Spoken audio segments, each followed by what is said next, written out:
วันนี้พาทุกคนมากินต้มอึ่งนำน้องลำพรอยู่บ้านนามนเมืองอัศพรแขวงสวรรณเขตพี่เด้อสงเทงๆมันนี่หิวข้าวแล้วมาแล้วเจ๊เอเซอร์น้องลำพรกำลังต้มอึ่งพอดีบุญปะมีแล้วคอยกระไดตายตัวนี้มีตัวตายตัวนึง2 ตัวได้โตเติบ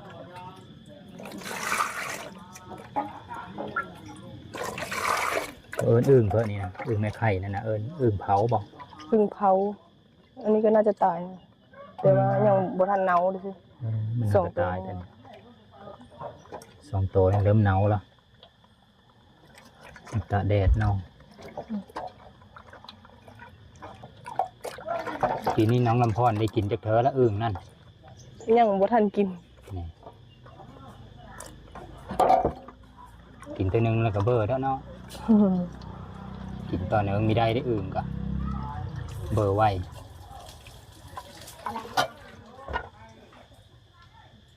แต่ละปีให้นั่นเลิกกินแต่ละปีซะต้มบริวารสวาต้มจำแจ่วบอกต้มชวาต้มจำแจ่วมีปิ้งย่างเอาก็ได้แต่ว่าที่แซ่บนะปิ้งแซ่บกว่าหลายเมนูแล้วก็ขึ้นกับผู้มักผมสำหรับเฮาปิ้งแซ่บกว่ามีต้มเซอร์เบอร์มะขามอ่อนคักๆเนาะตำแจ่วคักๆคุยเฮาคักจะได้ครั้งนึงเบอร์มะขามออกมาแล้วบอกเดี๋ยวลงไปเอาอยู่อยู่กับเคอร์นี่ก็มีแม่นโอ้คักแล้วจ้ะ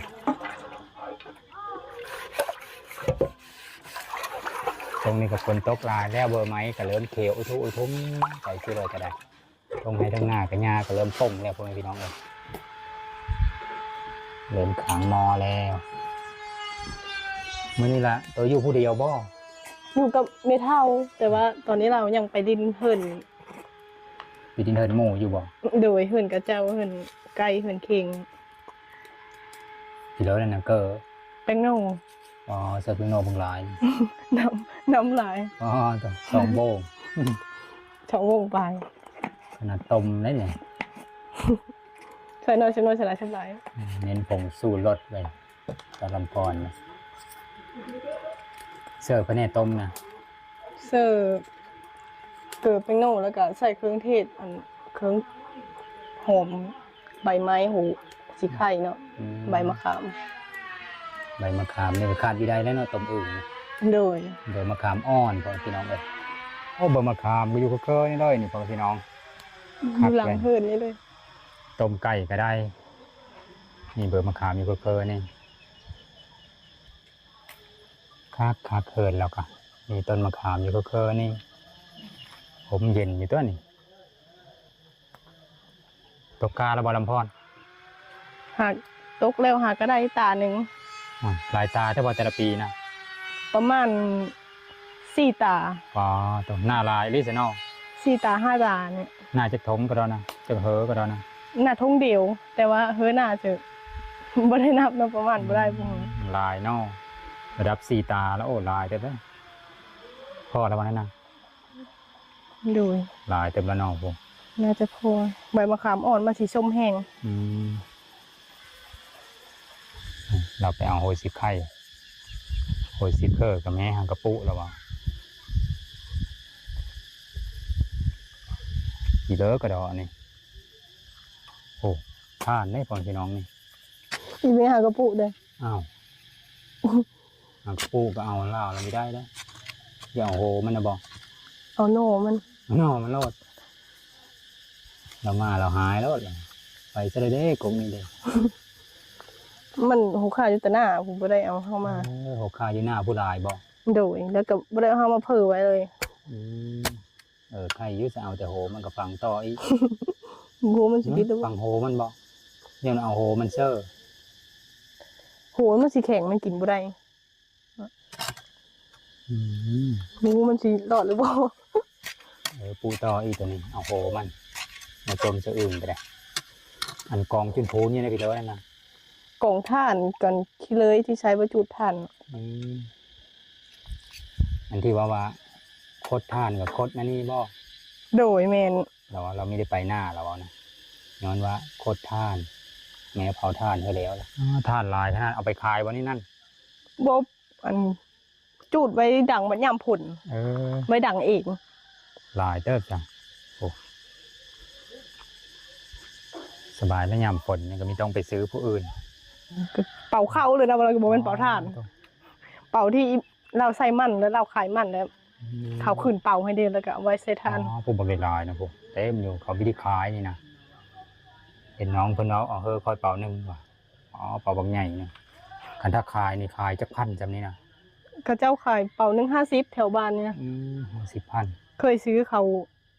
เธอหนึ่งตอนถ่านขาดตอนบ่มีไม้จูด ไม้นี่เอามาที่ซิเลอร์ลายไปดอกได้จูดลายไปตอนนี้ เอาไม้มาแต่ให้ทางแบบทางให้แล้วเอาแล้วก็เอาไม้ไซส์ไม้ที่ทางทิ่มน่ะเอามาจูดเป็นถ่าน โอ้กองจนโพนอยู่ดินบวกกับบัดเสื้อกระสอบนี่ก็ลายอีกแสดงว่าจูดเหิงกันได้แต่ละปีก็กุ้มแล้ววะ โดยกลุ่มหมดเดือน4เดือน โอ้แม่นได้หลายก็ตอนนี้กระสอบเยอะโลด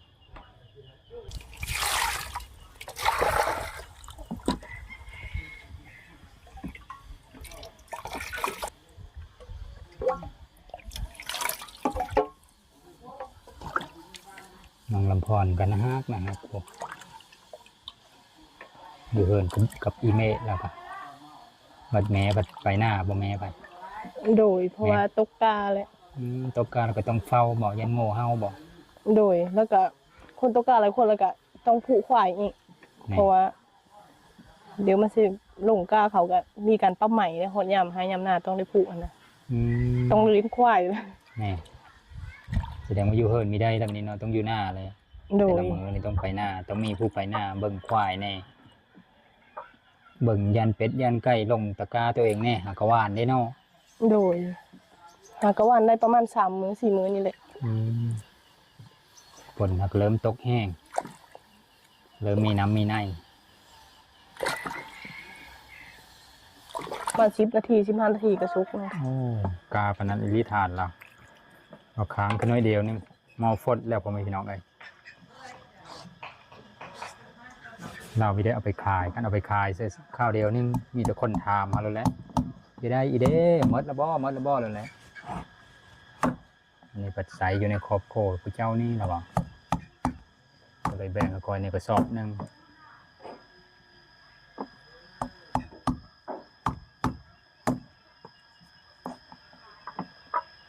แบบแดดก็บ่แดดปานใดแต่หึงออกฮะ เอาเนาะ มันเอาดิ มีที่แดดกาแต่ว่ามันร้อนไปเท้าหอฝนจะตกแบบนี้นะน้องลำพร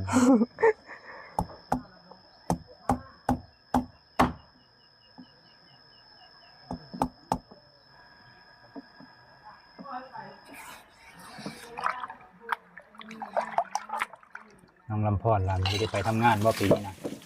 ไม่ได้ไปซ้ํปีมันเจ้าสิลงหน้าเลย นี่ ผู้ลีเลี้ยวหน้าผู้ใดสิไป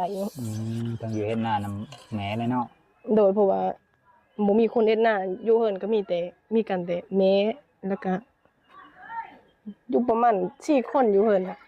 น้องผู้หนึงก็ไปเฮ็ดงานเลย น้องจันหอมก็ไปทำงานแล้ว ปีนี้ก็สิเอ็ดหน้ากับแม่แค่2 คน โอ้ไหวอยู่บ่ คันน้องผู้นั้นบ่มากันน่าจะเอ็ด2 คนนั่นเอง แล้ววันนั้นเลยแต่ว่าสิมาซอยบ่น้องพุ่นน่ะ ยังเว้าบ่ได้หันนะแบบ ยังบ่ฮู้มันก็ว่าแบบนี้ จอพุ่นละบ่ โดยถ้าเบิ่งบัดโจ ตอนยามลงหน้าพุ่นละยังหัวมาเลยมีมา เราสิอยู่ซื่อๆเบิดกลางเว้นบ่ฮู้เฮาก็งงคือกัน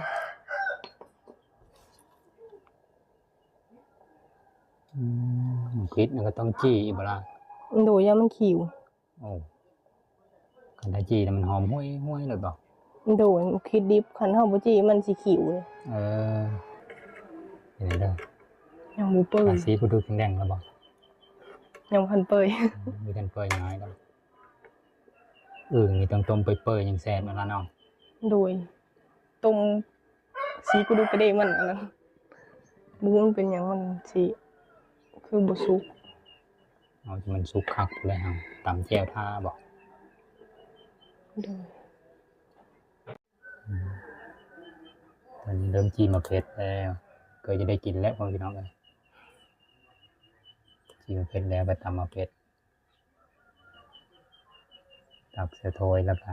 สิกินเพื่อกินมันแล้วบัดบ่ายโมงเลยซ้ำหิวคักแล้วบ่ตัวนั่นล่ะ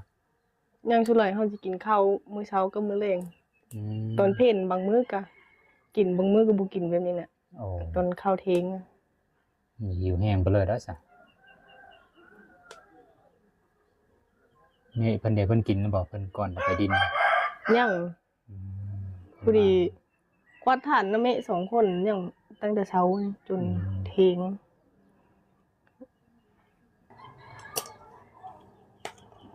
เดี๋ยวเป็นโนลงไปแล้วเกิดจะต้องน้อยนึงนี่เนาะมันเค็มแล้วเอาหญ้ามาละ ดู พี่เลยว่า มันสิบ่เข้มช่ำเกลือซื้อแล้วพวกเกลือเขาต้มเอง เอ้าเฮ็ดเกลือเองบ่เดี๋ยวนี้ โดยเกลือ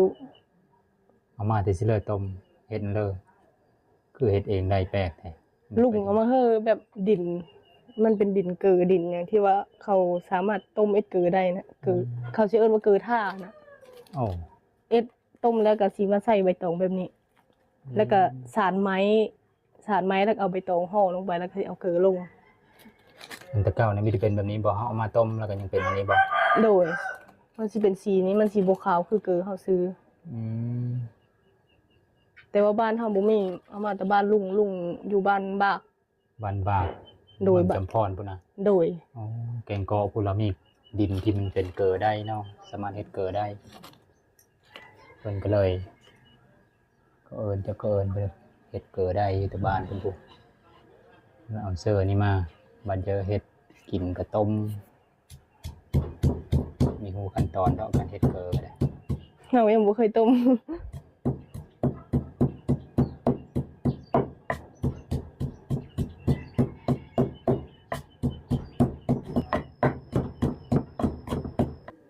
เริ่มตับได้ผมพี่น้องเอ้ยทำแก่แล้วล่ะหลายโตเลย จูตักหลายบ่ได้เว้ย กว่ามันละเปยครับ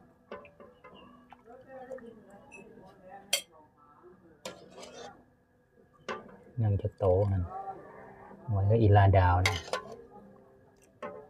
น้องดาวน้องสาวล่าเพิ่นไปน้ำแหม่พุ่นละไปหน้าน้ำแหม่ไปเฝ้าโง่เฝ้าควาย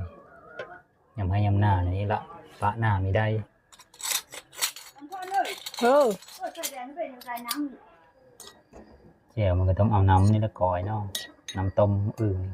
ดู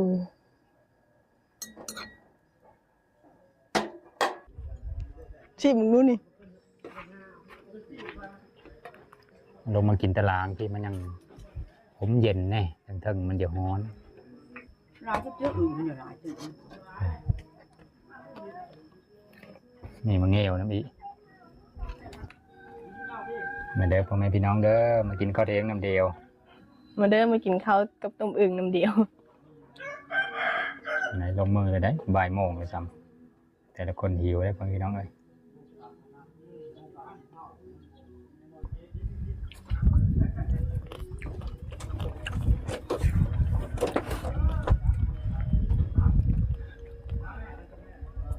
เดี๋ยวพ่อแม่พี่น้องเด้อ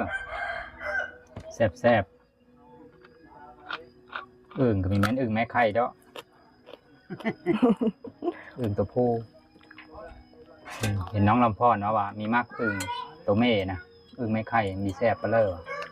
อึ่งตัวผู้นี่แซ่บ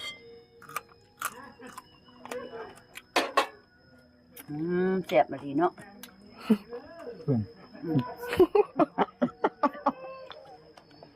โอ้โหหลัง à chẹp gói chẹp nữa chẹp มอง bổ